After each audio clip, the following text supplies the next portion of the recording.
गांव देहात में एक आम सी जमीन, उसमें से अगर कोई रोड एक रास्ता का कनेक्शन चला जाए तो वो जमीन 5 लाख या 10 लाख की हो जाती है। अगर वहीं उसी जमीन से कोई अगर हाईवे पास हो जाए तो आप सोच सकते हैं वो जमीन की कीमत क्या हो जाती है। 6 नेशनल हाईवे एक साथ अगर कनेक्ट हो जाते हैं तो वहाँ का डेवलपमेंट क्या होगा। एजुकेशन फैसिलिटी के साथ में मेडिकल फैसिलिटी हो, इंजीनियरिंग कॉलेज का फैसिलिटी हो, IIT हो, हॉस्पिटल हो, बड़े बड़े हॉस्पिटल जो कि PMCH का लेवल का हॉस्पिटल हो, तो वहाँ का डेवलपमेंट क्या होगा। बिहार में अगर IIT कॉलेज है तो ये हमारा ग्रेटर पटना में बिहटा में है।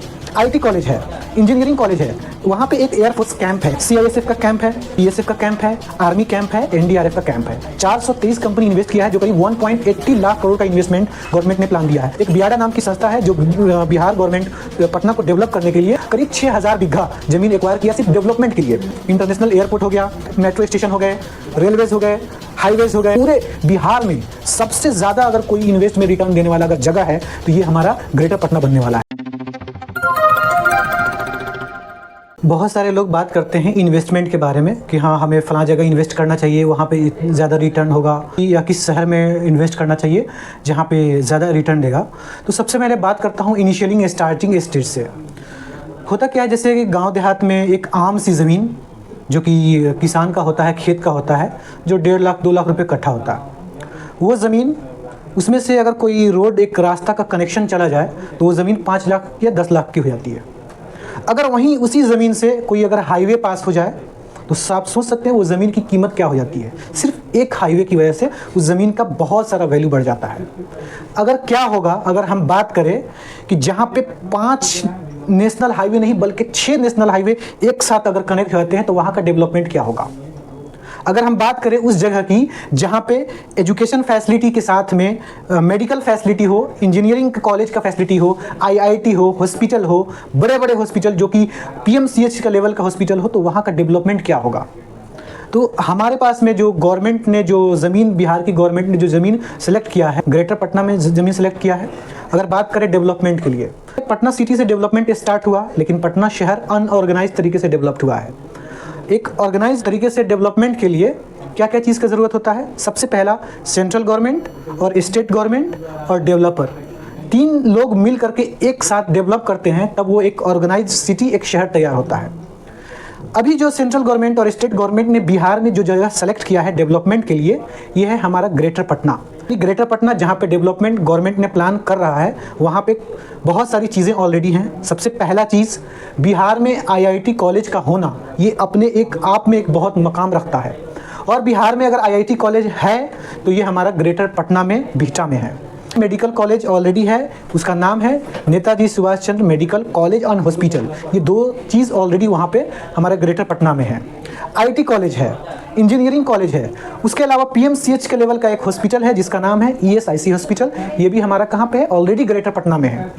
और ग्रेटर पटना में सेफ्टी की बात करें तो अभी आप देख सकते हैं कि पटना में जब बाढ़ का आता है तो पूरा पटना में गंगा नदी से पानी घुस जाता है, तो सेफ्टी का नहीं हुआ। लेकिन वहाँ पे एक एयरफोर्स कैंप है, और एयरफोर्स कैंप जहाँ बनता है, जहाँ का सी लेवल, समुद्री का जो स्थल होता है वो काफ़ी हाई होता है, उस जगह पे किसी भी हिसाब से वहाँ पे बाढ़ का पानी नहीं आ सकता है। तो वहीं पे गवर्नमेंट प्लान बनाता है ताकि वहाँ का डेवलपमेंट ज़्यादा हो, इसीलिए वहाँ का एयरफोर्स कैंप बनता है।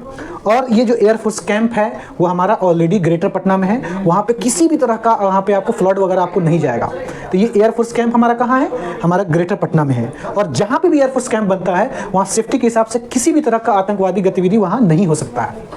अब बात करते हैं एयरफोर्स कैंप के बाद में सेफ्टी के लिए CISF का कैंप है, उसके बाद में BSF का कैंप है, आर्मी कैंप है, NDRF का कैंप है। मतलब वो 3-4 कैंप एक ही जगह पे है, एक लोकेशन पे। कहाँ पे है, वो हमारा ग्रेटर पटना में है, पटना में नहीं है। पटना का डेवलपमेंट क्या है, PMCH हो गया, साइंस कॉलेज हो गया, NIT हो गया, और ये हमारा एम्स हो गया, जो कि NIT ऑलरेडी शिफ्ट हो गया वहाँ पे।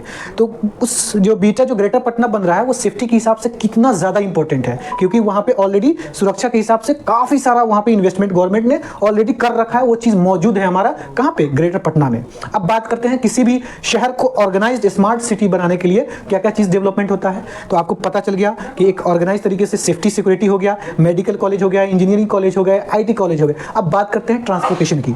ट्रांसपोर्टेशन में क्या है, वहाँ पे 5 नेशनल हाईवे बल्कि 6 नेशनल हाईवे आपस में कनेक्ट हो रहे हैं। और बिहार का पहला रिंग रोड अगर बनने वाला है तो ये हमारा ग्रेटर पटना में ही बनने वाला है, जिसका नाम होगा कनपा रिंग रोड। ये रिंग रोड हमारा ग्रेटर पटना में बनने वाला है, तो ये रिंग रोड भी हमारा कनपा में ही है। अब बात करते हैं आने वाला प्लान। तो आने वाले में सबसे पहला, आज से 5 दिन पहले अभी गवर्नमेंट ने न्यूज़पेपर में आया था, जिसमें करीब 423 कंपनी इन्वेस्ट किया है, जो करीब 1.80 लाख करोड़ का इन्वेस्टमेंट गवर्नमेंट ने प्लान दिया है। उससे पहले एक बियाडा नाम की संस्था है, जो बिहार गवर्नमेंट पटना को डेवलप करने के लिए 2600 एकड़ जमीन एक्वायर किया था डेवलपमेंट के लिए, पटना को डेवलपमेंट के लिए, जिसमें आईटी कॉलेज को कुछ जमीन दिया था। 2600 मतलब करीब 6000 बीघा जमीन एक्वायर किया सिर्फ डेवलपमेंट के लिए। अब वहाँ बात करते हैं वहाँ पे जॉब अपॉर्चुनिटी की। तो जॉब अपॉर्चुनिटी के लिए वहाँ पे बहुत सारे इंडस्ट्री वहाँ पे लॉन्च हो रहे हैं, जैसे कि एक हीरो साइकिल एजेंसी हो गया, वहाँ पे ऑलरेडी है, FDDI की एजेंसी वहाँ पे है, ब्रिटानिया फैक्ट्री वहाँ पे है, अडानी अंबानी ग्रुप के काफ़ी सारे इन्वेस्टमेंट वहाँ पे पहले से ऑलरेडी है। उसके बाद में अब गवर्नमेंट के जो प्लान है वहाँ पे क्या चीज़ है, इंटरनेशनल एयरपोर्ट हो गया, इंटरनेशनल एयरपोर्ट के बाद में मेट्रो स्टेशन हो गए, रेलवेज हो गए, हाईवेज हो गए, उसके साथ में हमारा IT पार्क हो गया, उसके बाद में हमारा मेट्रो स्टेशन हो गए।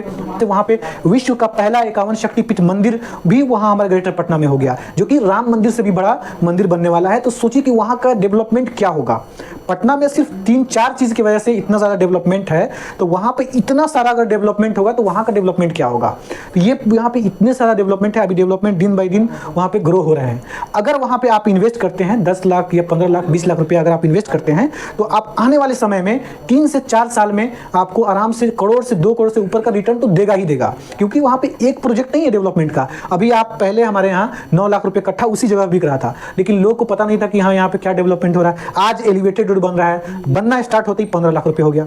बन जाएगा तो जो 35 किलोमीटर तक का डिस्टेंस है वो मात्र 10 मिनट की दूरी में आप कवर कर सकते हैं, तो और ज़्यादा उसका रेट हाई बढ़ेगा।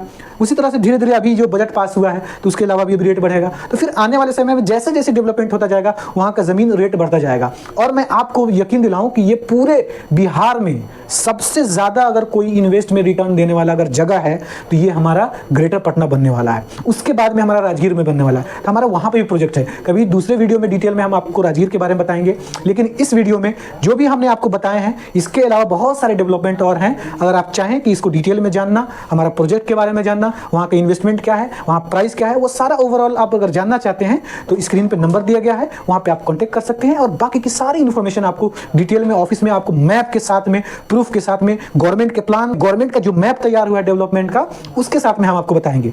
अगर आप इच्छुक हैं तो आप स्क्रीन पे दिया गया नंबर है, वहां पे कांटेक्ट कर सकते हैं। Thank you so much.